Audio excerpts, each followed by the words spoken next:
Première ligne de défense contre le terrorisme, la mafia et les tueurs en série. Ces super flics américains sont entraînés à utiliser la force et le dernier cri en matière de sciences médico-légales. On n'est pas sûr de la provenance de l'argent. Il a communiqué avec des détenus à Détroit et à Richmond. Voici les agents spéciaux du FBI. Avec 4 mises en examen, il est cuit. Ils arrêtent les fugitifs, FBI! À terre! Tout le monde à terre! protègent le pays des attentats Depuis quand êtes-vous à bord? J'y suis depuis 15 jours. et risquent leur vie chaque jour. Il a des armes à feu.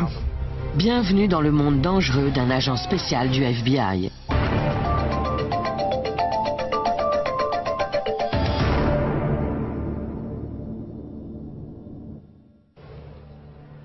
En Virginie, juste avant l'aube, des membres du bureau du FBI de Norfolk se rassemblent sur le parking d'une école. Ils participent à un programme de lutte contre les crimes avec violence et la criminalité baptisé Squad 10. C'est la photo de Gladstone Duncan, l'individu qu'on va arrêter. Il fait 1m73 et 86 kg et il est noir. Bill Godfrey, agent spécial depuis 23 ans, dirige l'opération. Il me faut 2 personnes pour les 2 coins arrière de la maison. Mac, tu prends le gauche. Il me faut quelqu'un pour le droit. C'est une clôture en fil de fer, pas très haute et facile à franchir. D'accord. Laisse-leur le temps de passer jusque derrière avant d'aller frapper à la porte d'entrée. Les images que vous allez voir sont exceptionnelles. Pour la première fois, le FBI a autorisé National Geographic à filmer le quotidien des agents de terrain. Cette arrestation fait partie d'un coup de filet réalisé sur la côte Est contre ce que le FBI pense être un vaste réseau de trafiquants de cocaïne qui opérerait en Virginie et à Miami. Cette opération est le couronnement de près de 10 ans de travail intensif. C'est la dernière phase d'une affaire qui dure depuis longtemps. Ça ne doit jamais devenir de la routine, sinon c'est là que ça peut mal tourner. Vous pouvez vous faire tuer n'importe quand. Disquette au Toki, merci. Les arrestations ont souvent lieu tôt le matin. C'est mieux de bonne heure, car les gens dorment et en général, ils résistent moins. C'est ce qu'on espère. On va préparer les voitures, le gars en uniforme sera derrière. Tout le monde est derrière? Ouais. 1, 2, 3, 4. En piste. Ouais, c'est ici.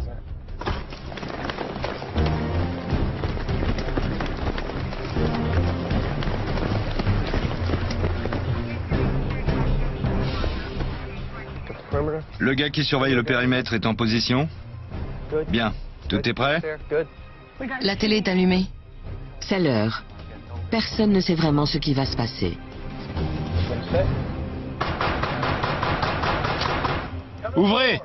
FBI, ouvrez! Il y a quelqu'un. Ouvrez! FBI, ouvrez! Quelqu'un ouvre. Ouvrez la porte! Monsieur Gladstone? Sortez de la maison et montrez vos mains. Entrez les gars. Ce matin, ça a été idéal, mais ce n'est pas toujours le cas. Souvent, c'est un tiers qui ouvre la porte, quelqu'un qu'on n'attendait pas. Et on doit entrer pour trouver l'individu recherché. Vous avez le droit de garder le silence. Tout ce que vous direz ou ferez pourra être retenu contre vous. Vous avez le droit d'être assisté par un avocat. Bill Godfrey sait que toute arrestation peut se solder par une tragédie.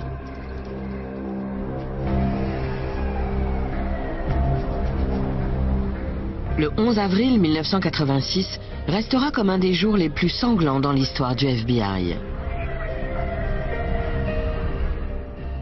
À Miami, l'agent spécial Benjamin Grogan, 25 ans d'ancienneté, et son partenaire Jerry Dove bloquent une voiture à bord de laquelle se trouvent 2 braqueurs de banque. Une fusillade s'engage. Plus de 100 cartouches sont tirées. Au final, les braqueurs sont morts, mais Grogan et Dove également, et 5 autres agents spéciaux sont blessés. Aucun des agents abattus ne portait de gilet pare-balles. Peu de temps après, un nouveau règlement intérieur rend leur utilisation obligatoire. Stephanie Shark, qui n'est agent spécial que depuis 3 mois, doit s'habituer à la dangerosité de son travail.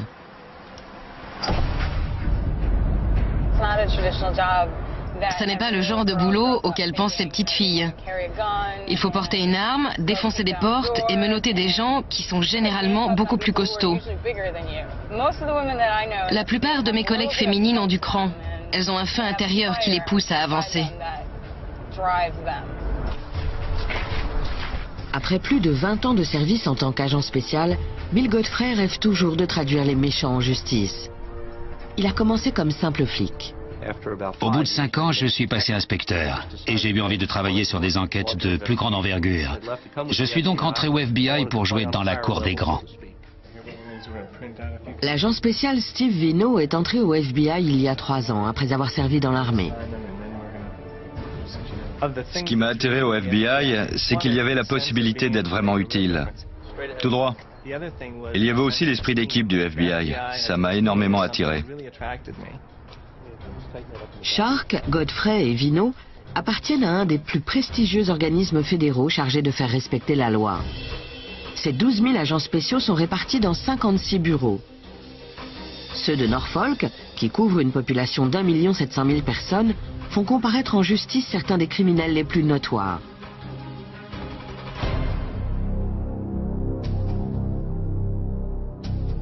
En 1950, le FBI invente la liste des 10 personnes les plus recherchées pour faire appel au public dans la traque des fugitifs. C'est un succès. 94% des gens figurant sur cette liste ont été arrêtés. Comme Ramzi Youssef, le cerveau de l'attentat du World Trade Center en 1993. Eric Rudolph, le terroriste des Jeux Olympiques d'Atlanta. L'assassin de Martin Luther King, James Earl Ray. Ou le tueur en série Ted Bundy. Bonjour. Aujourd'hui, Bill Godfrey entame une nouvelle traque. Il vient de se voir confier une affaire difficile. Aider les policiers de Chesapeake à interpeller un dangereux fugitif, Dante Jemal Parker, un gros dealer de crack.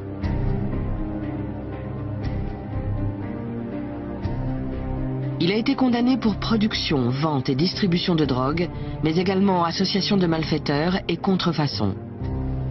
Il se cache, mais les policiers pensent qu'il continue de dealer. De plus, il est armé et dangereux. Il a été accusé d'avoir eu une arme à feu en plus de la drogue. C'est un élément qu'il ne faut surtout pas oublier. Connu sous le surnom de Big D, il est sous le coup d'un mandat d'arrêt. Sa première arrestation ne s'est pas bien passée. Il a fallu faire appel aux unités du SWAT, l'équivalent du GIGN. À la dernière arrestation, il a essayé de s'enfuir à bord d'un véhicule, puis à pied. Et il a essayé de détruire les preuves. On a stoppé le véhicule avec le SWAT, on l'a poursuivi et il a essayé de s'enfuir en courant. Big D a des armes. Reste à savoir s'il en fera usage au moment de son arrestation. L'arrestation était chaude. Il avait un pistolet. Il est armé? Oui. On l'a coursé 3 fois. C'est important qu'on le sache d'entrée de jeu. Après sa dernière arrestation, Big D a payé sa caution, mais il ne s'est jamais présenté à l'audience. Bien qu'en cavale, il trafiquerait désormais sur une plus grande échelle et les policiers de Chesapeake veulent le mettre derrière les barreaux une bonne fois pour toutes. Avec l'intervention du FBI, Big D est dès lors passible d'inculpation au niveau fédéral, donc de peines plus lourdes sans possibilité de liberté conditionnelle. Par conséquent, il y a de fortes chances qu'il tente de résister à une nouvelle arrestation. Aussi, Bill Godfrey doit soigneusement planifier son opération. Mais encore faut-il débusquer Big D.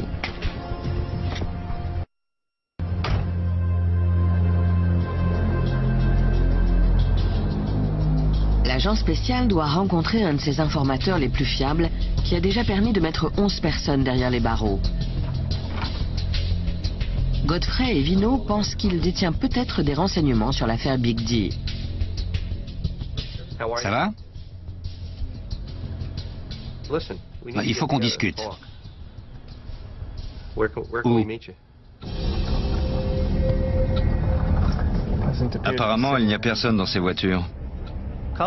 J'appelle mes informateurs pour leur demander c'est quoi la rumeur.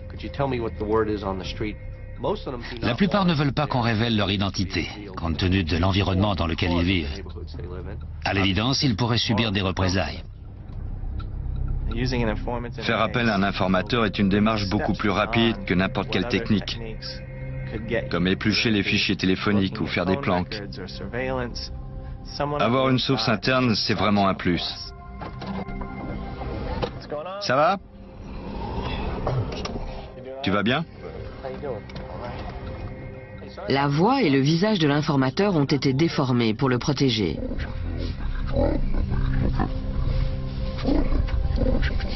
Tu as un numéro de téléphone?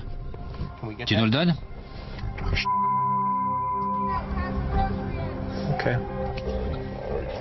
Content de t'avoir vu.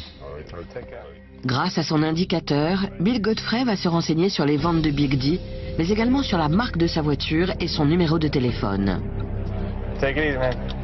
Ensuite, il faudra le trouver et l'arrêter, ce que l'agent spécial devra faire sans mettre la vie de qui que ce soit en danger.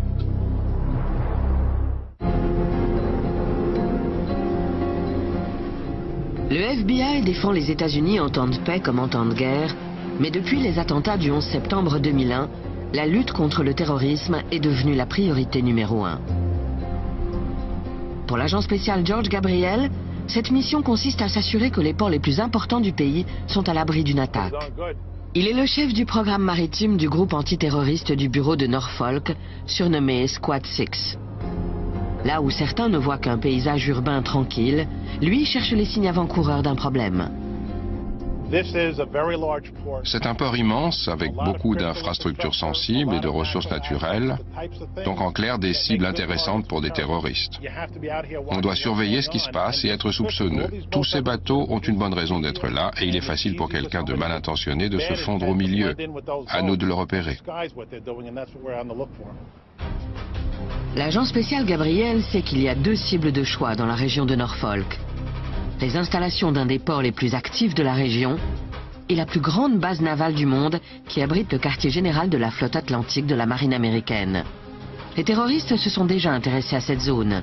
2 des pirates de l'air du 11 septembre, Marwan al-Shehi et le cerveau des attentats, Mohamed Atta, se sont rendus au moins 2 fois dans les environs de Norfolk entre la fin de l'an 2000 et le printemps 2001.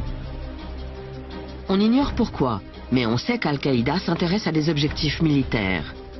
Peut-être ces 2 hommes sont-ils venus repérer des cibles pour les attentats du 11 septembre. L'agent spécial Gabriel et son équipe savent ce qui arrivera s'ils ne se montrent pas vigilants. Des terroristes ont déjà pris pour cible un navire basé à Norfolk. Au matin du 12 octobre 2000, le USS Cole est ancré dans le port d'Aden au Yémen. 2 hommes, à bord d'une petite embarcation, se lancent dans une attaque kamikaze. L'explosion de leur bombe perce une grande brèche dans la coque extérieure du navire, tuant 17 marins et faisant 39 blessés. Quelques jours plus tard, une équipe d'agents spéciaux est dépêchée sur les lieux avec à sa tête un spécialiste du contre-terrorisme. Menée sous l'égide des autorités yéménites, l'enquête du FBI conduit à l'arrestation de suspects liés à Oussama Ben Laden et à Al-Qaïda. Oui, c'est bien d'arrêter les méchants et de les punir, mais il faut voir plus loin et s'assurer que plus personne ne périra de cette façon, que plus aucun bateau ne sera attaqué de cette manière. On doit tout faire pour l'empêcher. George Gabriel et son équipe savent qu'on peut poser une bombe presque n'importe où dans un des milliers de conteneurs qui transitent par le port. Il est impossible de tous les fouiller, mais pour en vérifier un maximum, le FBI collabore avec le service des douanes qui dispose de 7 armes. Il s'agit d'un appareil d'imagerie appelé VAKIS qui émet des rayons gamma pour voir à travers le métal. On procède à une inspection non invasive de conteneurs qui ont été sélectionnés en fonction de leur cargaison ou de leur provenance. Grâce à une pastille de matière radioactive qui émet des rayons gamma capables de traverser facilement les parois métalliques, le VAKIS donne une image de l'intérieur de chaque conteneur. On compare l'image obtenue au manifeste, à ce qu'il y a théoriquement dans le conteneur. Et s'ils découvrent une menace, les agents alertent immédiatement les ports de tout le pays. Si des produits de contrebande se trouvent dedans, on doit découvrir comment ils sont arrivés là, à quel endroit ils sont montés Et quel est le maillon faible de la chaîne? Car si des trafiquants ont réussi à y placer de la drogue, des terroristes peuvent employer la même méthode pour passer d'autres produits en fraude. Et c'est ça qui nous inquiète. Pour lutter contre le terrorisme, George Gabriel rencontre régulièrement le groupe antiterroriste Interservice, qui rassemble des personnels du FBI, des douanes, de l'immigration, des gardes-côtes et de la marine s'occupant de la sécurité portuaire. Ce jour-là, auprès d'un collègue des douanes, Gabriel entend parler d'un membre d'équipage d'un porte-conteneur qui vient de se mettre à quai. Et cet homme a disparu. On a un rôle d'équipage ou pas encore? On l'a. Je l'ai remis à Chris et à Matt. Il me faut ces noms pour les passer dans l'ordinateur. Un homme a embarqué à New York. Il n'arrête pas d'aller et venir à l'étranger. George Gabriel doit découvrir si le membre d'équipage disparu représente une menace. Pour ce faire, il faut passer le port au peigne fin. À l'inverse des porte-conteneurs classiques où il faut monter et descendre par la passerelle. On peut passer par derrière. Et même en voiture. Un autre membre du groupe antiterroriste, Colby Helms, accompagne George Gabriel. On voudrait monter à bord, discuter avec le capitaine, fouiller le navire. Il s'assure de toujours questionner tous les membres d'équipage, du capitaine au mousse, pour découvrir ce qu'ils savent. Depuis quand êtes-vous à bord? J'y suis depuis 15 jours. 15 jours. Pendant ce temps, Colby Helms vérifie les passeports de l'équipage. Je cherche un individu précis qui était à bord à un moment précis. Et ses papiers vont me dire quand il a embarqué. Prêt? Oui. On commence par le haut? Oui, en partant de la passerelle. Ça marche. Avez-vous été briefé par le précédent capitaine? Oh oui. George Gabriel préfère interroger les marins séparément des officiers.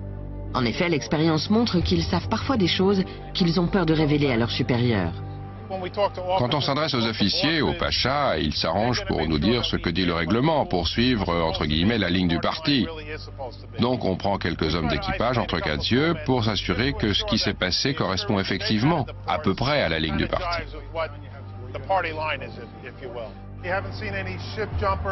Vous n'avez vu personne sauter par-dessus bord? Pas de clandestins? Les agents du FBI ne traversent pas les immeubles en courant et en défonçant des portes et ils ne résolvent pas des affaires du soir au matin. Notre boulot nécessite beaucoup de temps, de préparation et de vérification. Le quotidien d'un agent du FBI n'a rien de glamour. C'est grâce à un travail laborieux qu'on boucle des affaires. Les renseignements fournis par l'équipage semblent collés. Rien à signaler. Et l'interrogatoire du capitaine? On l'a interrogé, on a isolé tous les autres, on a discuté avec celui qui était à bord à Baltimore, rien. Bon, ça colle avec ce que nous a dit l'autre. Oui. Mais pour le groupe antiterroriste, les recherches continuent.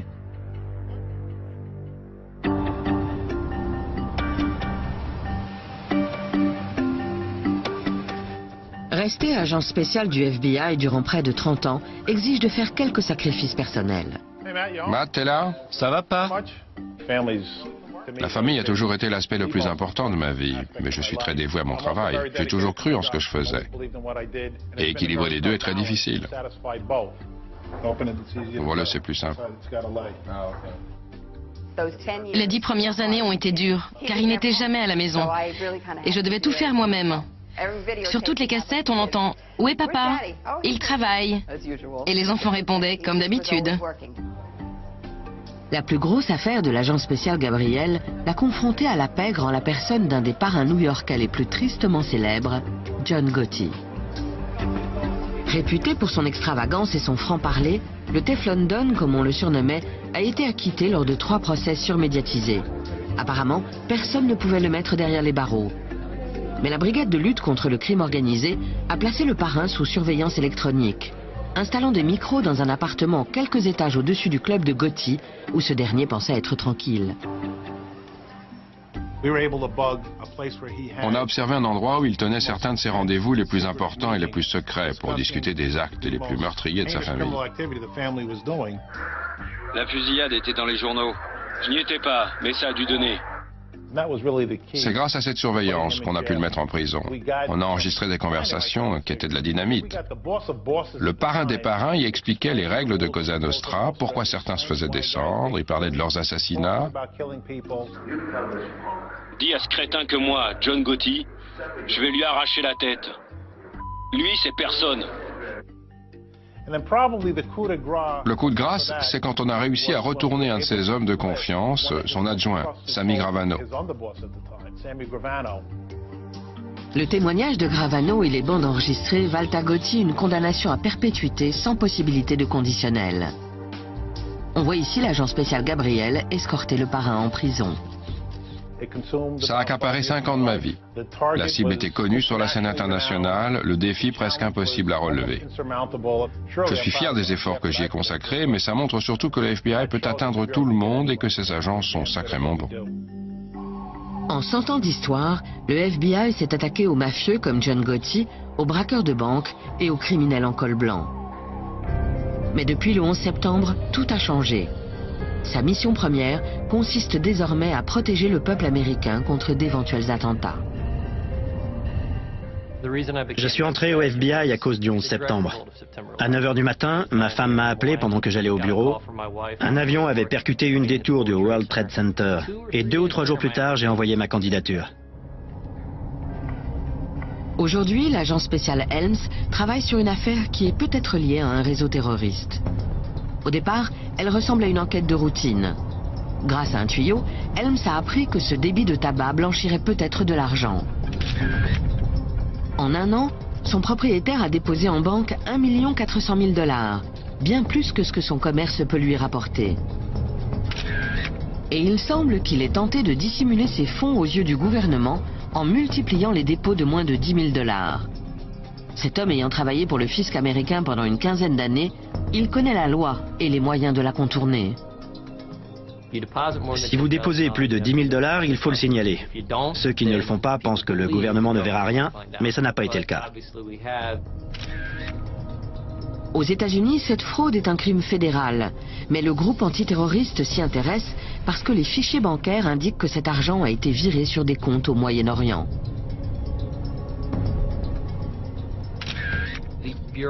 Le bureau veut savoir où va l'argent, surtout s'il est expédié dans des pays que nous estimons potentiellement menaçants. En quête de pistes, Helms et Gabriel examinent les fichiers de téléphone portable de leurs suspects. À l'aide d'un analyste, ils découvrent des renseignements des plus intéressants. Regardez, c'est le numéro du centre pénitentiaire.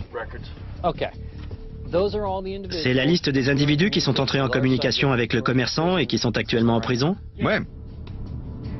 De son portable, le vendeur de cigarettes a appelé à de nombreuses reprises des condamnés purgeant des peines de prison. Pour l'heure, l'agent spécial Helms ignore la nature de ces appels, mais ils éveillent ses soupçons. En 2000, une opération du FBI appelée Écran de fumée a visé un réseau de blanchiment d'argent à Charlotte, en Caroline du Nord. Une partie de cet argent servait à financer le Hezbollah au Liban. Mais le FBI a mis fin à ses activités lorsque le chef du réseau a été condamné à 150 ans de prison.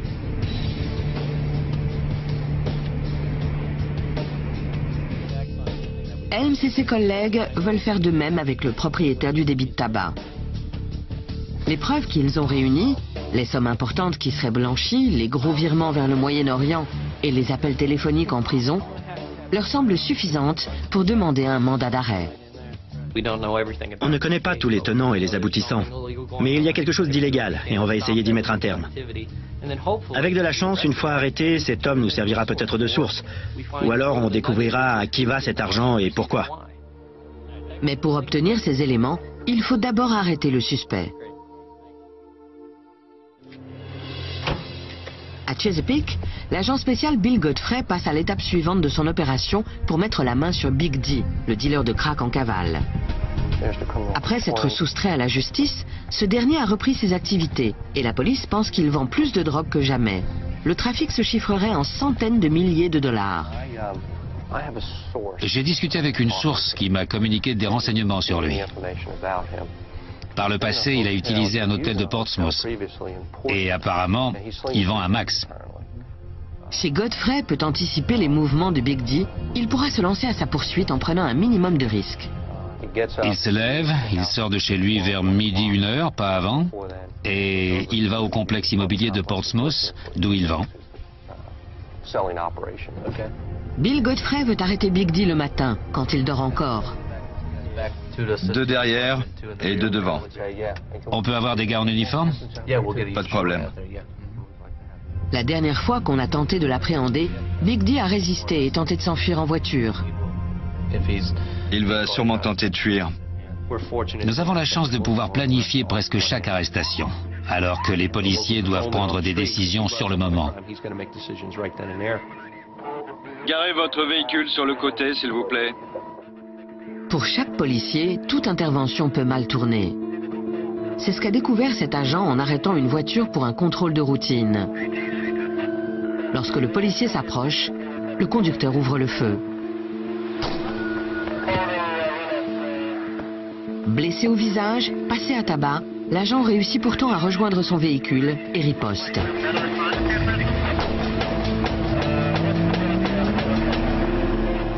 C'est ce type de déferlement de violence que Bill Godfrey veut éviter avec Big D, tout comme les débordements de la précédente arrestation.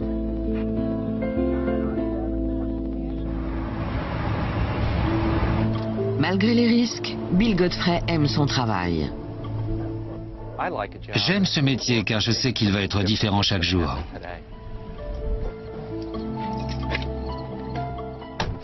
Je ne suis pas du genre à passer la journée assis devant un ordinateur au bureau. J'ai besoin d'un peu plus d'animation et d'adrénaline. Aller travailler en me disant qu'il va se passer quelque chose et que je vais devoir aller m'en occuper en utilisant mon savoir-faire d'enquêteur, ça me plaît. Je le vois partir au travail et revenir. Je ne me dis pas chaque jour qu'il risque de lui arriver quelque chose. Salut fiston. Salut. Ça va? Ça va, ouais. Et l'école? Bien. De temps en temps, mes enfants me demandent ce que je fais, comment s'est déroulé tel événement. Je pense qu'ils sont fiers que je travaille pour le FBI. Il faut t'emmener à l'école? Oui, et revenir me chercher après.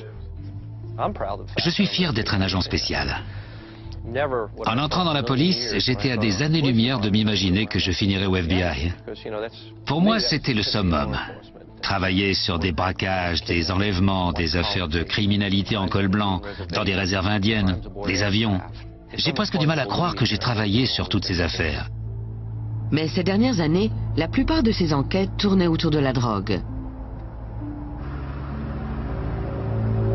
Avant de se lancer aux trousses de Big D, l'agent spécial Godfrey doit régler une autre affaire. La police de Virginia Beach a fait appel à lui pour élucider un vol à main armée suivi de meurtre. Les malfaiteurs ont intentionnellement roulé sur leur victime avec cette voiture. L'homme a survécu à l'impact et a tenté de s'enfuir, mais ses agresseurs l'ont achevé de 3 balles de revolver. C'est bon. Pour dissimuler les preuves, ils ont ensuite conduit la voiture chez un carrossier. Mais la police a fini par mettre la main sur le véhicule. Et l'agent Godfrey l'examine pour y découvrir des indices. Si par chance il en trouve, il les enverra au laboratoire du FBI, un des plus performants du monde. Tous les agents reçoivent une formation pour ce genre de procédure. C'est endommagé, ce phare n'a pas été changé. Ce que vous cherchez là. Il faut réussir à retrouver ne serait-ce qu'une pièce d'origine de la voiture pour la comparer aux débris retrouvés sur les lieux du crime.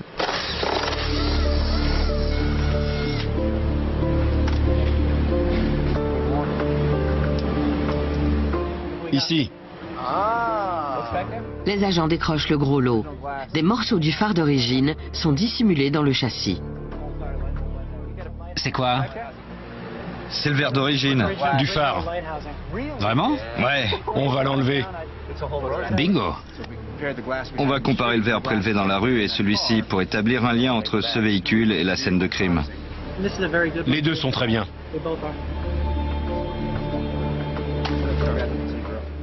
Parfait.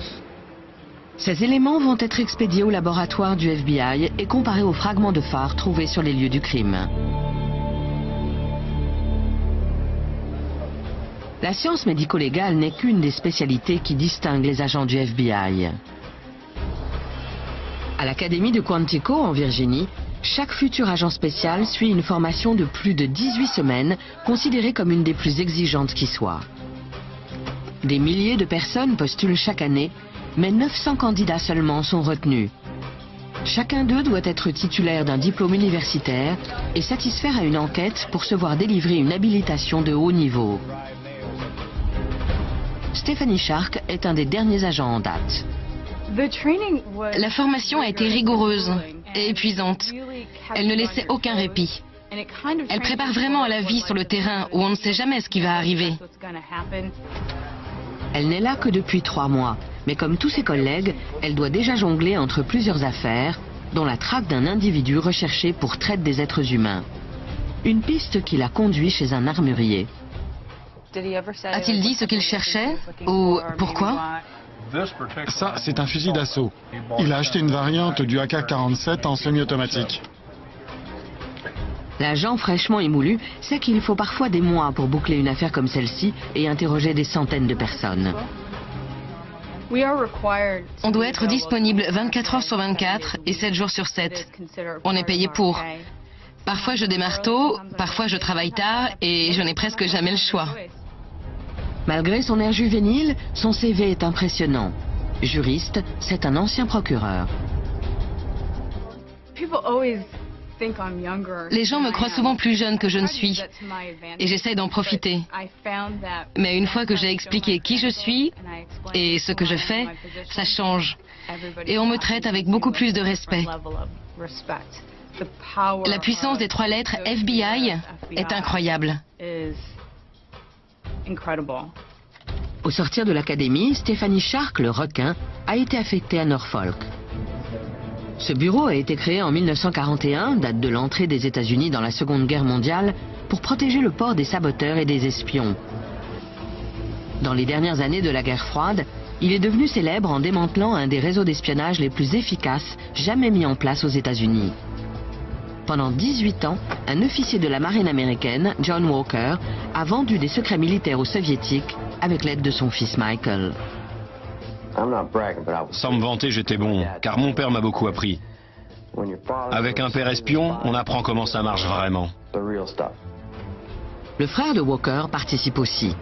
Le mobile de la famille, l'argent tout simplement. John Walker n'a commis qu'une erreur, s'aliéner son ex-femme qu'il a dénoncée au FBI. Grâce à ce témoignage, les agents spéciaux ont suivi Walker sur une petite route de campagne au nord de Washington, où il a fait sa dernière livraison. Après s'être fait prendre en flagrant délit, il a été condamné à perpétuité. C'était une enquête pour trahison. Avec le terrorisme, c'est un des délits les plus importants traités par le FBI. La trahison est une attaque venue de l'intérieur. Les terroristes nous attaquent directement.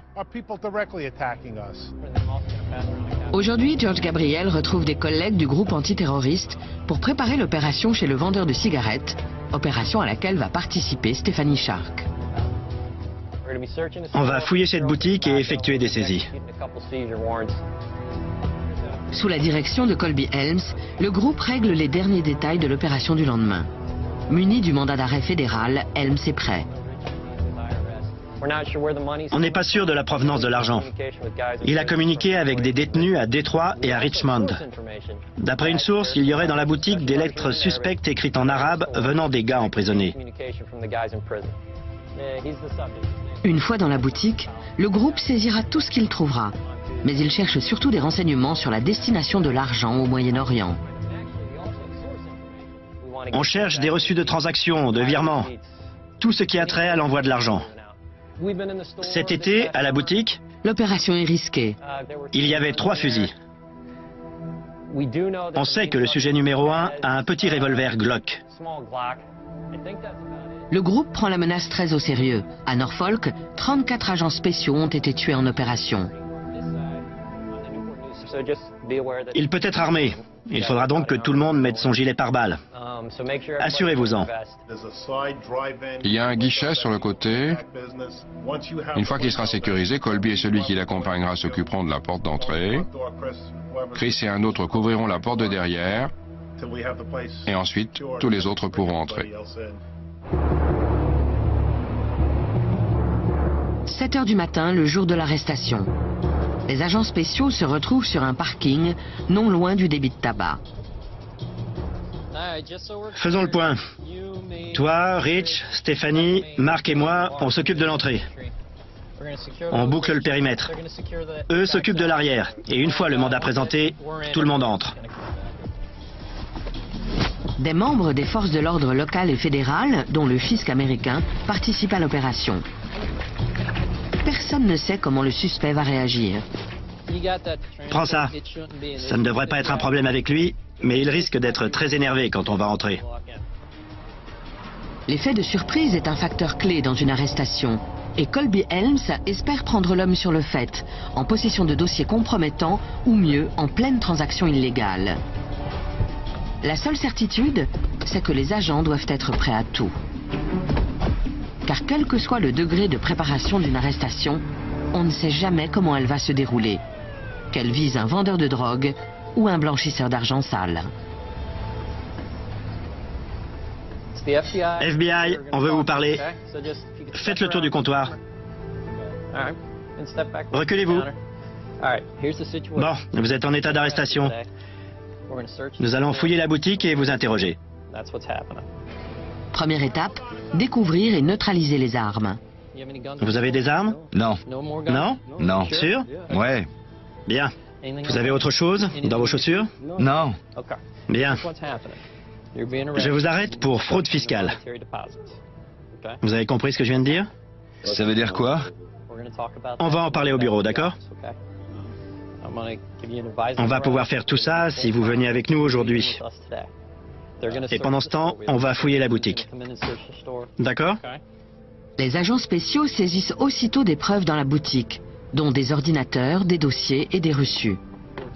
Le commerçant est particulièrement inquiet au sujet d'un dépôt en liquide qu'il allait faire et qui est déjà dans un sac de transport de fonds. C'est peut-être exactement ce que cherche Helms. Vous allez venir, on va vous menotter. Mon dépôt est prêt. On vous embarque, d'accord? Je vais le chercher. Comment? Je vais le chercher. Non, non, non, vous ne touchez à rien. Vous venez avec nous immédiatement. Mettez vos mains dans le dos. Mains dans le dos. Les agents spéciaux Gabriel et Shark interrogent la caissière pour essayer d'obtenir des renseignements.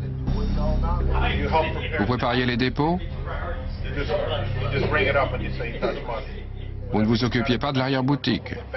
Ni des dépôts, ni des comptes? Vous encaissez à peu près combien ici?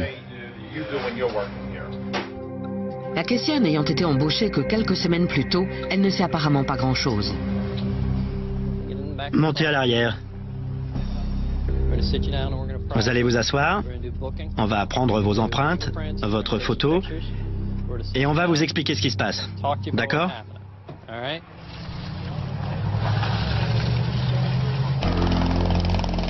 Le suspect avait de bonnes raisons de s'inquiéter de ce que le FBI allait trouver dans le sac de transport de fonds.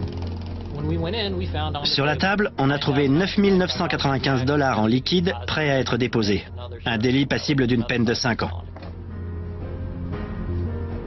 Grâce aux ordinateurs de la boutique, le FBI réussira peut-être à déterminer l'origine et la destination de l'argent. Nos spécialistes vont analyser ces ordinateurs pour retrouver les fichiers supprimés, les sites internet qu'il a visités. Ils devraient dénicher beaucoup de renseignements utiles. L'agent spécial Cassie Chandler, la supérieure de Colby Helms, vient voir comment ces recherches se déroulent. Salut. La fouille a donné de bons résultats. Là, on a un dépôt qui était prêt à partir de 9 995 $. Il allait faire un nouveau dépôt? Oui. Génial. L'arrestation ayant livré des indices intéressants, l'enquête pourrait faire de gros progrès d'ici quelques semaines. Bonne journée. L'agent spécial Bill Godfrey est à la veille de l'arrestation de Big D.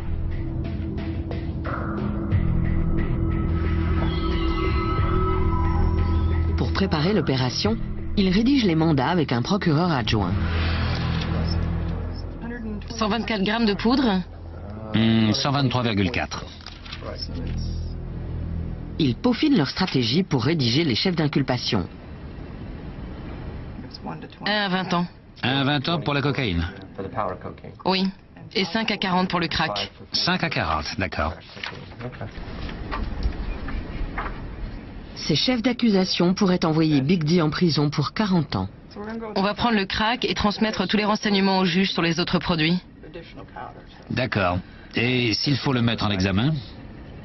On fait 2 chefs d'accusation. Après la lecture de ces documents, un juge fédéral délivrera un mandat d'arrêt à l'encontre de Big D. Bill Godfrey aura alors les outils légaux pour placer le fuyard en garde à vue afin de le faire comparaître devant le grand jury. Surnom?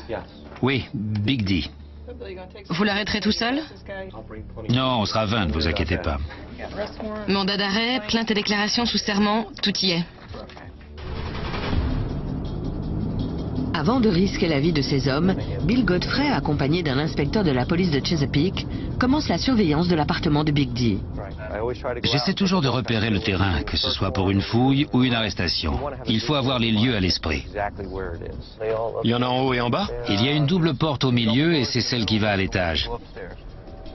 L'informateur a confirmé que Big D sort souvent en début d'après-midi. Bill Godfrey veut donc agir le plus tôt possible. C'est juste là, au bout. Il n'y a pas de voiture. Les rideaux sont tous tirés et il n'y a pas de véhicule. L'appartement est sur 2 niveaux? Non, c'est sûrement à l'étage. Tout doit être au premier étage. C'est là qu'il va falloir foncer. On fera la surveillance par paire, avec une équipe sur le côté et une à l'arrière. Et c'est seulement ensuite qu'on passera par devant. Parfait. Le matin de l'arrestation, le collègue de Bill Godfrey, Steve Vino, passe un peu de temps avec sa famille. Sa femme, Kirsten, qu'il a rencontrée avant de devenir agent spécial, a constamment sous les yeux un détail qui lui rappelle les dangers du travail de son mari. Il porte son arme tout le temps. J'ai eu du mal à m'y habituer. Quand je le prends dans mes bras, je touche ce truc métallique, ça me fait drôle. Depuis toute petite, je n'aime pas les armes. Mais ça fait partie de son travail et ça le protège. À plus tard. Bonne journée. Toi aussi.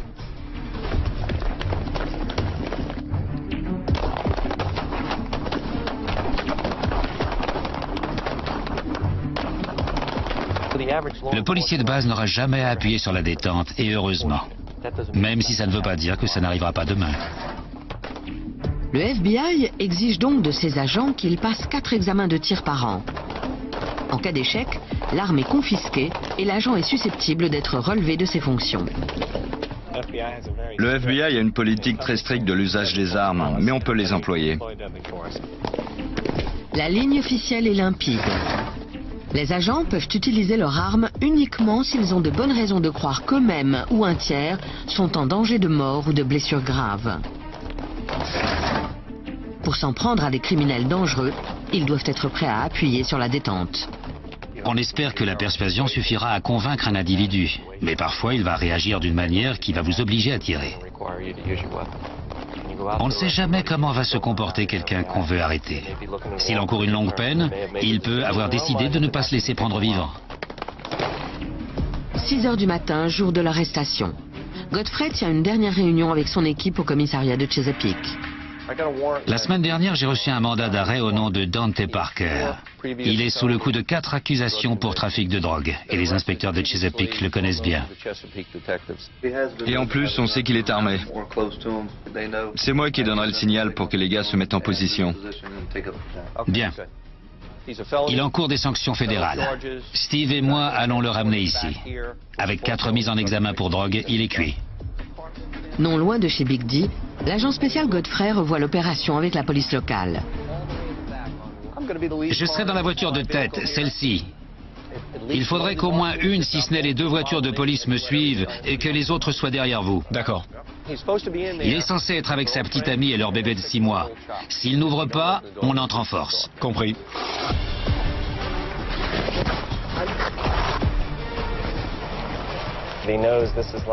Il sait qu'il est fini.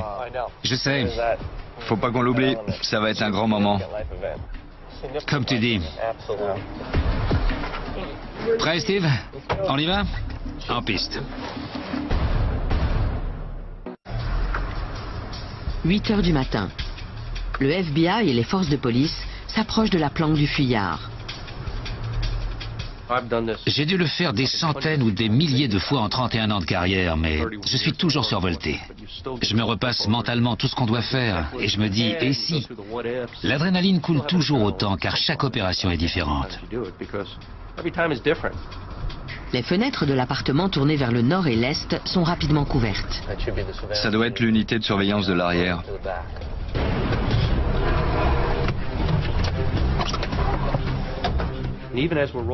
Même une fois en voiture, je passe les scénarios en revue en fonction de la réaction de l'individu.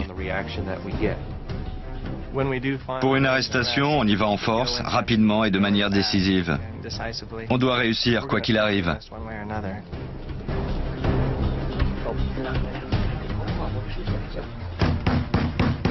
FBI!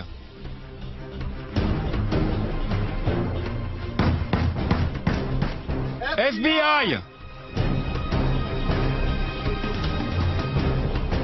Ouvrez la porte! Nous nous sommes identifiés, nous leur avons demandé d'ouvrir, et nous avons entendu des voix qui reculaient vers le fond de la maison. Ça peut devenir dangereux quand les individus refusent d'ouvrir. Ouvrez la porte! Dépêchez-vous, vite!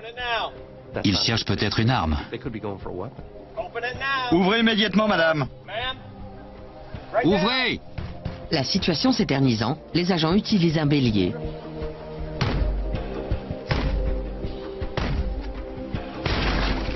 FBI, à terre! Tout le monde à terre! Le pire scénario, c'est d'entrer en force, car on est alors sur leur territoire. Ils se sont peut-être barricadés, ils ont peut-être décidé de ne pas se laisser prendre vivants, de se suicider, en nous mettant dans une situation où on va devoir les tuer. Allez, par ici! Allez! Allez! Il découvre Big D essayant de se débarrasser de sa drogue dans les toilettes. Dans sa poche, plus de 3000 $ en billets de vin, la coupure préférée des dealers. Non seulement Godfrey et Vino ont arrêté le fuyard, mais ils ont assez de preuves pour l'envoyer en prison pendant plusieurs années. Il est mal parti. Il est sous le coup de 4 mises en examen pour drogue. Ce sera sa 5e. Pendant la première comparution, le juge va lui expliquer qu'il risque vraiment gros. Il va devenir taulard professionnel. Il risque entre 15 et 30 ans. Il n'aura pas droit à la conditionnelle. S'il prend 15 ans, il purgera 15 ans. Toi, Big D n'a pas fait d'histoire. Peut-être parce que son ami et son bébé étaient là. En sortant, il nous a demandé de le laisser dire au revoir à son bébé de 10 mois. Malgré son activité, il aime son gamin. Mais il s'est mis tout seul dans cette situation. Il y a plongé sa famille et il a fallu qu'on vienne le chercher. Il ne peut s'en prendre qu'à lui-même et il le sait. Et il est désormais confronté à un choix difficile. Plaider coupable pour négocier avec le juge une peine plus légère, à Norfolk, presque toutes les affaires se terminent ainsi. Ou passer en procès. Mais c'est à ses risques et périls, car le taux de condamnation à Norfolk est de 93%.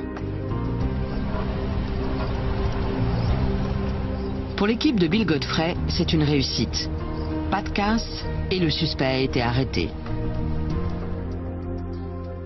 Dans l'affaire du débit de tabac, le bureau du procureur a retenu des charges fédérales contre le propriétaire et a tenté de confisquer les 30 000 $ saisis après l'arrestation. L'agent spécial Helms et le groupe antiterroriste continuent d'examiner les preuves. Souvent, on pense que l'enquête va s'orienter comme on le souhaite. Mais ça arrive rarement. Il faut continuer de travailler. Protéger les États-Unis est une tâche de longue haleine. Quiconque souhaite entrer au FBI doit comprendre que c'est un investissement total. Il faut faire ce qu'il faut pour arriver au résultat. Comme ils le font depuis un siècle, les agents spéciaux du FBI poursuivent le combat en première ligne contre les évadés, les malfaiteurs et les terroristes, tous les jours, malgré les sacrifices et les risques. Quand vous partez travailler le matin, au fond de votre tête, vous savez que vous ignorez tout ce qui vous attend. Et il est toujours possible que ce soir-là, vous ne rentriez pas chez vous.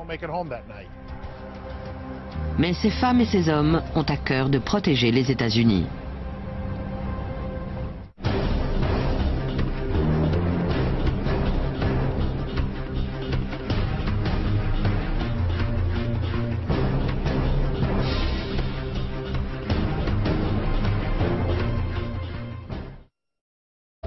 La police de Virginia Beach a fait appel à lui pour élucider un vol à main armée suivi de meurtre. Les malfaiteurs ont intentionnellement roulé sur leur victime avec cette voiture. L'homme a survécu à l'impact et a tenté de s'enfuir, mais ses agresseurs l'ont achevé de 3 balles de revolver. C'est bon. Pour dissimuler les preuves, ils ont ensuite conduit la voiture chez un carrossier. Mais la police a fini par mettre la main sur le véhicule. Et l'agent Godfrey l'examine pour y découvrir des indices. Si par chance il en trouve, il les enverra au laboratoire du FBI, un des plus performants du monde. Tous les agents reçoivent une formation pour ce genre de procédure. C'est endommagé, ce phare n'a pas été changé. Ce que vous cherchez là. Il faut réussir à retrouver ne serait-ce qu'une pièce d'origine de la voiture pour la comparer aux débris retrouvés sur les lieux du crime.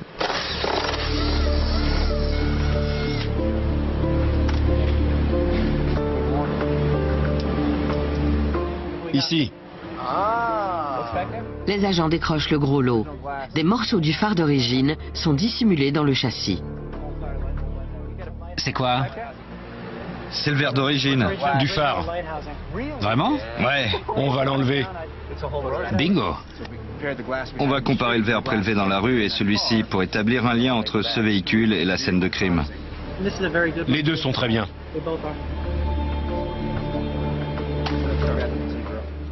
Parfait.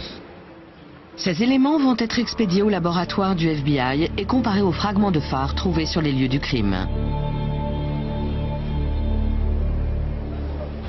La science médico-légale n'est qu'une des spécialités qui distinguent les agents du FBI. À l'Académie de Quantico, en Virginie, chaque futur agent spécial suit une formation de plus de 18 semaines, considérée comme une des plus exigeantes qui soit. Des milliers de personnes postulent chaque année, mais 900 candidats seulement sont retenus. Chacun d'eux doit être titulaire d'un diplôme universitaire et satisfaire à une enquête pour se voir délivrer une habilitation de haut niveau. Stephanie Shark est un des derniers agents en date. La formation a été rigoureuse et épuisante. Elle ne laissait aucun répit. Elle prépare vraiment à la vie sur le terrain où on ne sait jamais ce qui va arriver. Elle n'est là que depuis 3 mois, mais comme tous ses collègues, elle doit déjà jongler entre plusieurs affaires, dont la traque d'un individu recherché pour traite des êtres humains. Une piste qui l'a conduit chez un armurier. A-t-il dit ce qu'il cherchait? Ou pourquoi? Ça, c'est un fusil d'assaut. Il a acheté une variante du AK-47 en semi-automatique. L'agent fraîchement émoulu sait qu'il faut parfois des mois pour boucler une affaire comme celle-ci. Prêt, Steve? On y va? En piste. 8 heures du matin. Le FBI et les forces de police s'approchent de la planque du fuyard. J'ai dû le faire des centaines ou des milliers de fois en 31 ans de carrière, mais je suis toujours survolté. Je me repasse mentalement tout ce qu'on doit faire et je me dis, et si? L'adrénaline coule toujours autant car chaque opération est différente. Les fenêtres de l'appartement tournées vers le nord et l'est sont rapidement couvertes. Ça doit être l'unité de surveillance de l'arrière.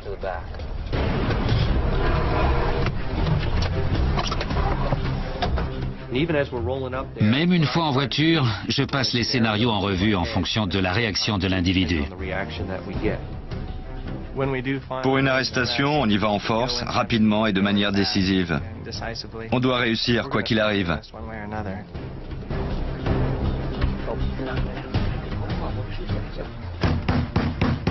FBI!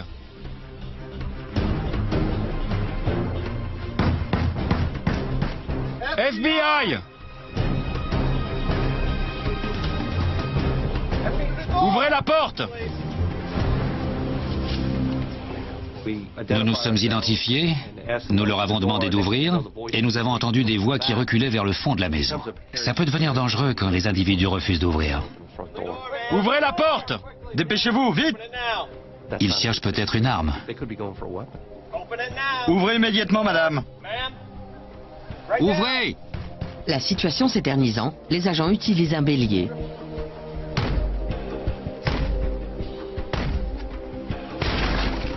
FBI, à terre! Tout le monde à terre! Le pire scénario, c'est d'entrer en force, car on est alors sur leur territoire. Ils se sont peut-être barricadés, ils ont peut-être décidé de ne pas se laisser prendre vivants, de se suicider, en nous mettant dans une situation où on va devoir les tuer. Allez, par ici! Allez! Allez! Il découvre Big D essayant de se débarrasser de sa drogue dans les toilettes. Dans sa poche, plus de 3000 $ en billets de vin, la coupure préférée des dealers. Non seulement Godfrey et Vino ont arrêté le fuyard, mais ils ont assez de preuves pour l'envoyer en prison pendant plusieurs années. Il est mal parti. Il est sous le coup de 4 mises en examen pour drogue. Ce sera sa 5e. Pendant la première comparution, le juge va lui expliquer qu'il risque vraiment gros. Il va devenir taulard professionnel. Il risque entre 15 et 30 ans. Tout le monde met son gilet pare-balles. Assurez-vous-en. Il y a un guichet sur le côté. Une fois qu'il sera sécurisé, Colby et celui qui l'accompagnera s'occuperont de la porte d'entrée. Chris et un autre couvriront la porte de derrière. Et ensuite, tous les autres pourront entrer. 7 heures du matin, le jour de l'arrestation. Les agents spéciaux se retrouvent sur un parking, non loin du débit de tabac. Faisons le point. Toi, Rich, Stéphanie, Marc et moi, on s'occupe de l'entrée. On boucle le périmètre. Eux s'occupent de l'arrière. Et une fois le mandat présenté, tout le monde entre. Des membres des forces de l'ordre locales et fédérales, dont le fisc américain, participent à l'opération. Personne ne sait comment le suspect va réagir. Prends ça. Ça ne devrait pas être un problème avec lui, mais il risque d'être très énervé quand on va entrer. L'effet de surprise est un facteur clé dans une arrestation. Et Colby Helms espère prendre l'homme sur le fait, en possession de dossiers compromettants, ou mieux, en pleine transaction illégale. La seule certitude, c'est que les agents doivent être prêts à tout. Car quel que soit le degré de préparation d'une arrestation, on ne sait jamais comment elle va se dérouler. Qu'elle vise un vendeur de drogue ou un blanchisseur d'argent sale. FBI, on veut vous parler. Faites le tour du comptoir. Reculez-vous. Bon, vous êtes en état d'arrestation. Nous allons fouiller la boutique et vous interroger. Première étape, découvrir et neutraliser les armes. Vous avez des armes? Non. Non? Non. Sûr? Ouais. Bien. Vous avez autre chose dans vos chaussures? Non. Bien. Je vous arrête pour fraude fiscale. Vous avez compris ce que je viens de dire? Ça veut dire quoi? On va en parler au bureau, d'accord? On va pouvoir faire tout ça si vous venez avec nous aujourd'hui. Et pendant ce temps, on va fouiller la boutique. D'accord? Les agents spéciaux saisissent aussitôt des preuves dans la boutique, dont des ordinateurs, des dossiers et des reçus. Le commerçant est particulièrement inquiet au sujet d'un dépôt en liquide qu'il allait faire et qui est déjà dans un sac de transport de fonds. C'est peut-être exactement ce que cherche Helms. Vous allez venir, on va vous menotter. Mon dépôt est prêt. On vous embarque, d'accord? Je vais le chercher. Comment? Je vais le chercher. Non, non, non, vous ne touchez à rien. Vous venez avec nous immédiatement. Mettez vos mains dans le dos. Mains dans le dos. Si Bill Godfrey doit soigneusement planifier son opération. Mais encore faut-il débusquer Big D.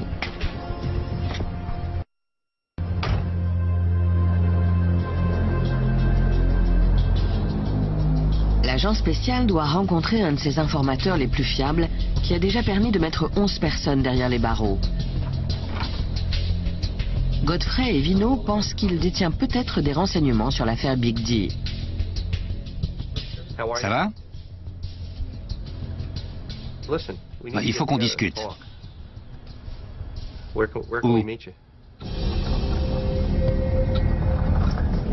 Apparemment, il n'y a personne dans ces voitures. J'appelle mes informateurs pour leur demander c'est quoi la rumeur. La plupart ne veulent pas qu'on révèle leur identité, compte tenu de l'environnement dans lequel ils vivent. À l'évidence, ils pourraient subir des représailles. Faire appel à un informateur est une démarche beaucoup plus rapide que n'importe quelle technique, comme éplucher les fichiers téléphoniques ou faire des planques. Avoir une source interne, c'est vraiment un plus. Ça va? Tu vas bien? La voix et le visage de l'informateur ont été déformés pour le protéger.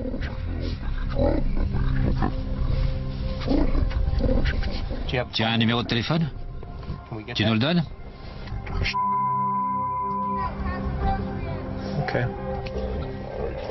Content de t'avoir vu.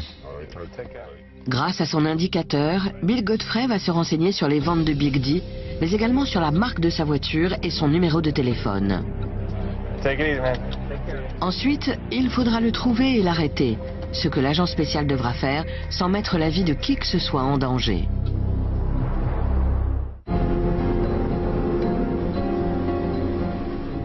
Le FBI défend les États-Unis en temps de paix comme en temps de guerre, mais depuis les attentats du 11 septembre 2001, la lutte contre le terrorisme est devenue la priorité numéro 1.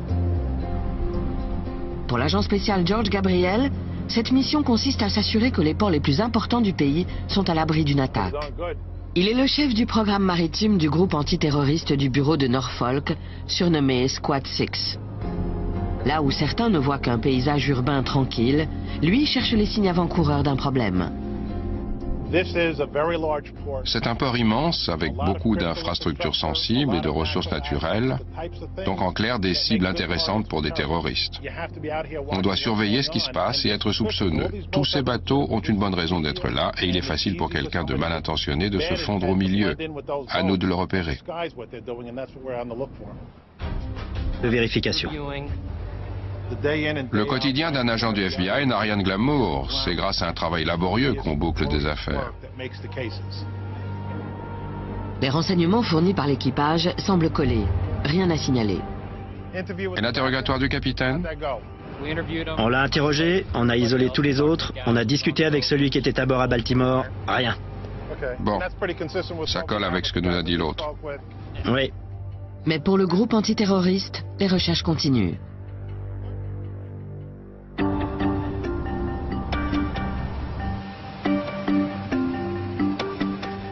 Rester agent spécial du FBI durant près de 30 ans exige de faire quelques sacrifices personnels.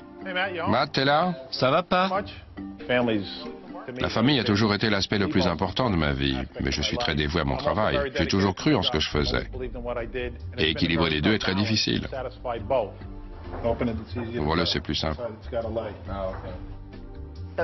Les 10 premières années ont été dures, car il n'était jamais à la maison. Et je devais tout faire moi-même. Sur toutes les cassettes, on entend « Où est papa ? Il travaille !» Et les enfants répondaient comme d'habitude. La plus grosse affaire de l'agent spécial Gabriel l'a confronté à la pègre en la personne d'un des parrains new-yorkais les plus tristement célèbres, John Gotti. Réputé pour son extravagance et son franc-parler, le Teflon Don, comme on le surnommait, a été acquitté lors de 3 procès surmédiatisés. Apparemment, personne ne pouvait le mettre derrière les barreaux. Mais la brigade de lutte contre le crime organisé a placé le parrain sous surveillance électronique, installant des micros dans un appartement quelques étages au-dessus du club de Gotti, où ce dernier pensait être tranquille. On a observé un endroit où il tenait certains de ses rendez-vous les plus importants et les plus secrets pour discuter des actes les plus meurtriers de sa famille. La fusillade était dans les journaux. Je n'y étais pas, mais ça a dû donner. C'est grâce à cette surveillance qu'on a pu le mettre en prison. On a enregistré des conversations qui étaient de la dynamite. Le parrain des parrains y expliquait les règles de Cosa Nostra, pourquoi certains se faisaient descendre, il parlait de leurs assassinats. Dis à ce crétin que moi, John Gotti, je vais lui arracher la tête. Lui, c'est personne. Le coup de grâce, c'est quand on a réussi à retourner un de ses hommes de confiance, son adjoint, Sammy Gravano. Le témoignage de Gravano et les bandes enregistrées valent à Gotti une condamnation à perpétuité sans possibilité de conditionnel. On voit ici l'agent spécial Gabriel escorter le parrain en prison. Ça a accaparé 5 ans de ma vie. La cible était connue sur la scène internationale, le défi presque impossible à relever. Je suis fier des efforts que j'y ai consacrés, mais ça montre ce aboutissant. Mais il y a quelque chose d'illégal et on va essayer d'y mettre un terme. Avec de la chance, une fois arrêté, cet homme nous servira peut-être de source. Ou alors on découvrira à qui va cet argent et pourquoi. Mais pour obtenir ces éléments, il faut d'abord arrêter le suspect. À Chesapeake, l'agent spécial Bill Godfrey passe à l'étape suivante de son opération pour mettre la main sur Big D, le dealer de crack en cavale. Après s'être soustrait à la justice, ce dernier a repris ses activités et la police pense qu'il vend plus de drogue que jamais. Le trafic se chiffrerait en centaines de milliers de dollars. J'ai discuté avec une source qui m'a communiqué des renseignements sur lui. Par le passé, il a utilisé un hôtel de Portsmouth. Et apparemment, il vend un max. Si Godfrey peut anticiper les mouvements de Big D, il pourra se lancer à sa poursuite en prenant un minimum de risques. Il se lève, il sort de chez lui vers midi, 1h, pas avant, et il va au complexe immobilier de Portsmouth, d'où il vend. Bill Godfrey veut arrêter Big D le matin, quand il dort encore. 2 derrière et 2 devant. On peut avoir des gars en uniforme? Pas de problème. La dernière fois qu'on a tenté de l'appréhender, Big D a résisté et tenté de s'enfuir en voiture. Il va sûrement tenter de fuir. Nous avons la chance de pouvoir planifier presque chaque arrestation, alors que les policiers doivent prendre des décisions sur le moment. Garez votre véhicule sur le côté, s'il vous plaît. Pour chaque policier, toute intervention peut mal tourner. C'est ce qu'a découvert cet agent en arrêtant une voiture pour un contrôle de routine. Lorsque le policier s'approche, le conducteur ouvre le feu.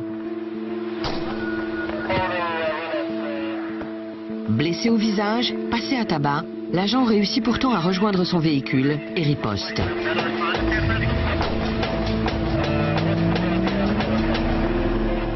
C'est ce type de déferlement de violence que Bill Godfrey veut éviter avec Big D, tout comme les débordements de la précédente arrestation.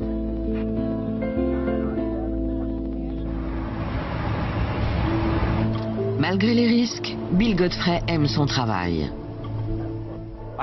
J'aime ce métier car je sais qu'il va être différent chaque jour.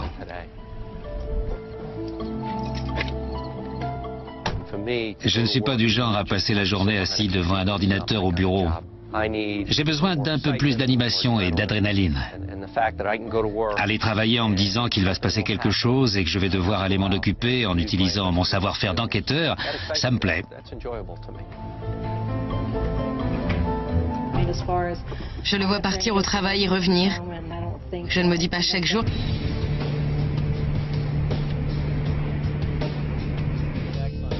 Helms et ses collègues veulent faire de même avec le propriétaire du débit de tabac. Les preuves qu'ils ont réunies, les sommes importantes qui seraient blanchies, les gros virements vers le Moyen-Orient et les appels téléphoniques en prison, leur semblent suffisantes pour demander un mandat d'arrêt. On ne connaît pas tous les tenants et les aboutissants, mais il y a quelque chose d'illégal et on va essayer d'y mettre un terme. Avec de la chance, une fois arrêté, cet homme nous servira peut-être de source. Ou alors on découvrira à qui va cet argent et pourquoi. Mais pour obtenir ces éléments, il faut d'abord arrêter le suspect. À Chesapeake, l'agent spécial Bill Godfrey passe à l'étape suivante de son opération pour mettre la main sur Big D, le dealer de crack en cavale. Après s'être soustrait à la justice, ce dernier a repris ses activités et la police pense qu'il vend plus de drogue que jamais. Le trafic se chiffrerait en centaines de milliers de dollars. J'ai discuté avec une source qui m'a communiqué des renseignements sur lui. Par le passé, il a utilisé un hôtel de Portsmouth. Et apparemment, il vend un max. Si Godfrey peut anticiper les mouvements de Big D, il pourra se lancer à sa poursuite en prenant un minimum de risques. Il se lève, il sort de chez lui vers midi, 1h, pas avant, et il va au complexe immobilier de Portsmouth, d'où il vend. Bill Godfrey veut arrêter Big D le matin, quand il dort encore. 2 derrière et 2 devant. On peut avoir des gars en uniforme? Pas de problème. La dernière fois qu'on a tenté de l'appréhender, Big D a résisté et tenté de s'enfuir en voiture. Il va sûrement tenter de fuir. Nous avons la chance de pouvoir planifier presque chaque arrestation, alors que les policiers doivent prendre des décisions sur le moment. Garez votre véhicule sur le côté, s'il vous plaît. Pour chaque policier, toute intervention peut mal tourner. C'est ce qu'a découvert cet agent en arrêtant une voiture pour un contrôle de routine. Lorsque le policier s'approche, le conducteur ouvre le feu. Blessé au visage, passé à tabac, l'agent réussit pourtant à rejoindre son véhicule et riposte.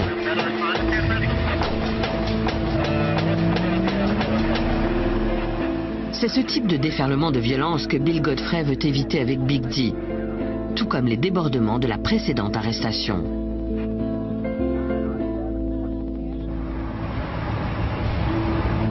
Malgré les risques, Bill Godfrey aime son travail.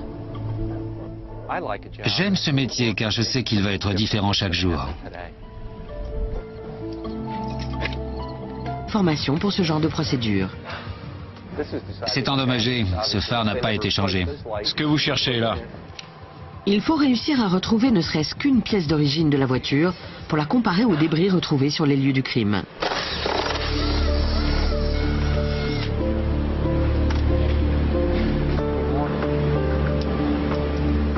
Ici. Les agents décrochent le gros lot. Des morceaux du phare d'origine sont dissimulés dans le châssis. C'est quoi? C'est le verre d'origine. Du phare. Vraiment? Ouais. On va l'enlever. Bingo! On va comparer le verre prélevé dans la rue et celui-ci pour établir un lien entre ce véhicule et la scène de crime. Les deux sont très bien.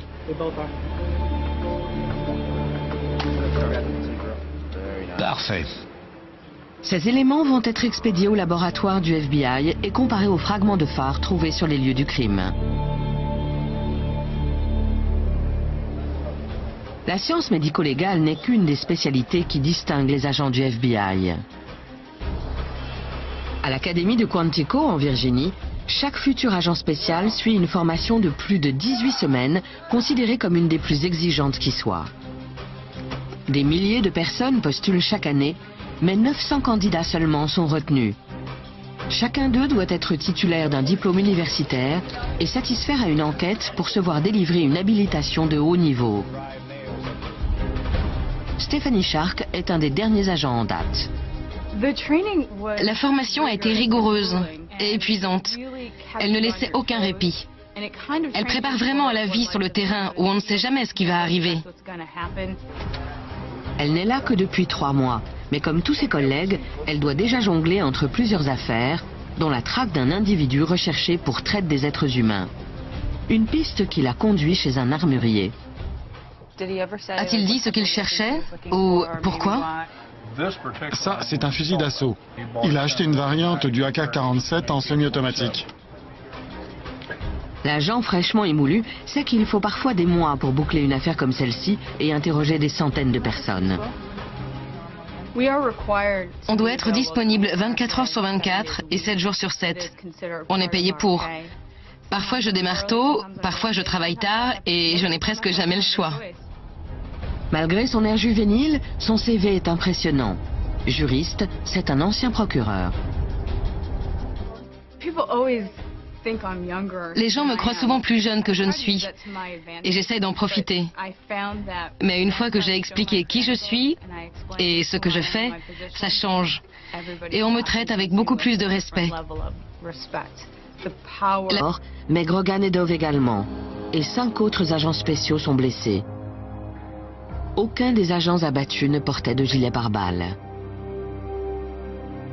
Peu de temps après, un nouveau règlement intérieur rend leur utilisation obligatoire. Stephanie Shark, qui n'est agent spécial que depuis 3 mois, doit s'habituer à la dangerosité de son travail.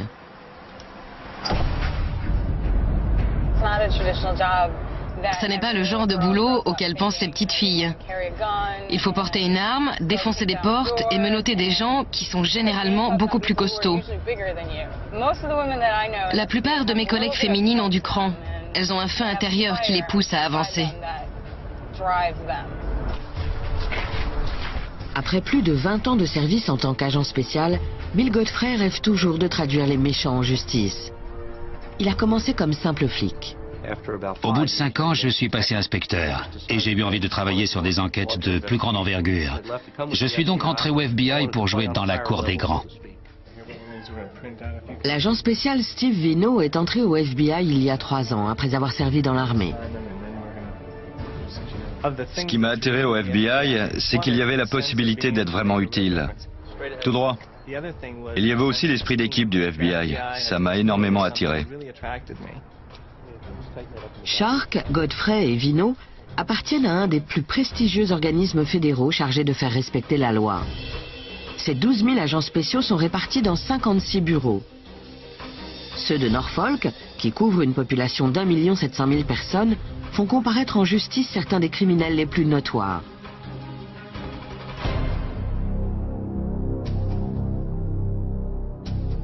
En 1950, le FBI invente la liste des 10 personnes les plus recherchées pour faire appel au public dans la traque des fugitifs. C'est un succès. 94% des gens figurant sur cette liste ont été arrêtés. Comme Ramzi Youssef, le cerveau de l'attentat du World Trade Center en 1993. Eric Rudolph, le terroriste des Jeux Olympiques d'Atlanta. L'assassin de Martin Luther King, James Earl Ray. Ou le tueur en série Ted Bundy. Bonjour. Aujourd'hui, Bill Godfrey entame une nouvelle traque. Il vient de se voir confier une affaire difficile.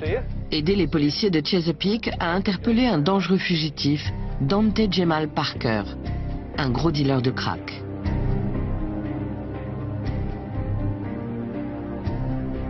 Il a été condamné pour production, vente et distribution de drogue, mais également association de malfaiteurs et contrefaçon.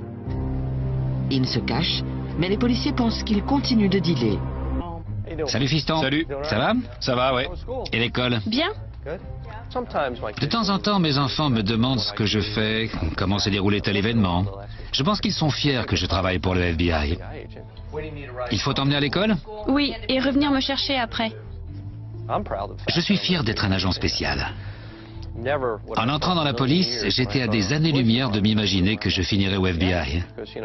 Pour moi, c'était le summum. Travailler sur des braquages, des enlèvements, des affaires de criminalité en col blanc, dans des réserves indiennes, des avions. J'ai presque du mal à croire que j'ai travaillé sur toutes ces affaires. Mais ces dernières années, la plupart de ces enquêtes tournaient autour de la drogue. Avant de se lancer aux trousses de Big D, l'agent spécial Godfrey doit régler une autre affaire. La police de Virginia Beach a fait appel à lui pour élucider un vol à main armée suivi de meurtre. Les malfaiteurs ont intentionnellement roulé sur leur victime avec cette voiture. L'homme a survécu à l'impact et a tenté de s'enfuir, mais ses agresseurs l'ont achevé de 3 balles de revolver. C'est bon. Pour dissimuler les preuves, ils ont ensuite conduit la voiture chez un carrossier. Mais la police a fini par mettre la main sur le véhicule. Et l'agent Godfrey l'examine pour y découvrir des indices. Si par chance il en trouve, il les enverra au laboratoire du FBI, un des plus performants du monde. Tous les agents reçoivent une formation pour ce genre de procédure. C'est endommagé, ce phare n'a pas été changé. Ce que vous cherchez là. Il faut réussir à retrouver ne serait-ce qu'une pièce d'origine de la voiture pour la comparer aux débris retrouvés sur les lieux du crime.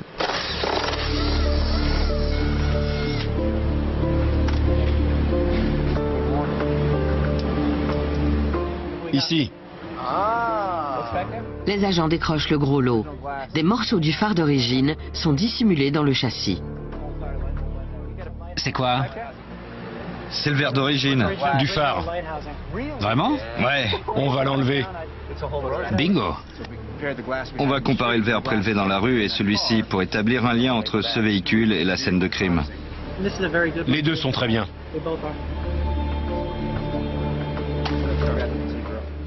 Parfait. Ces éléments vont être expédiés au laboratoire du FBI et comparés aux fragments de phare trouvés sur les lieux du crime.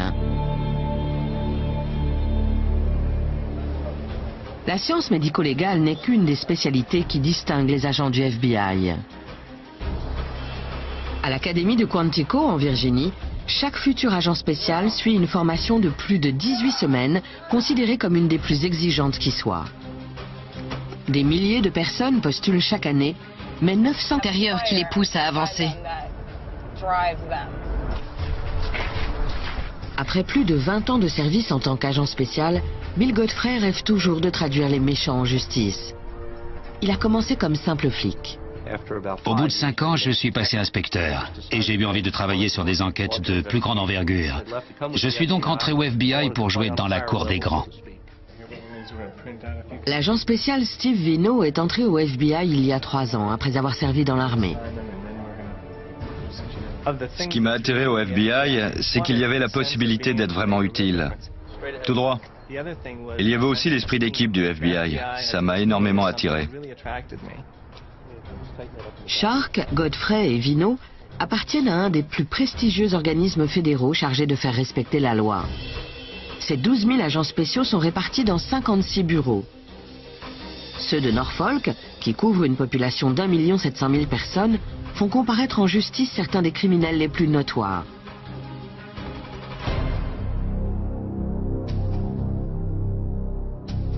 En 1950, le FBI invente la liste des 10 personnes les plus recherchées pour faire appel au public dans la traque des fugitifs. C'est un succès. 94% des gens figurant sur cette liste ont été arrêtés. Comme Ramzi Youssef, le cerveau de l'attentat du World Trade Center en 1993. Eric Rudolph, le terroriste des Jeux Olympiques d'Atlanta. L'assassin de Martin Luther King, James Earl Ray. Ou le tueur en série Ted Bundy. Bonjour. Aujourd'hui, Bill Godfrey entame une nouvelle traque. Il vient de se voir confier une affaire difficile. Aider les policiers de Chesapeake à interpeller un dangereux fugitif, Dante Jemal Parker, un gros dealer de crack.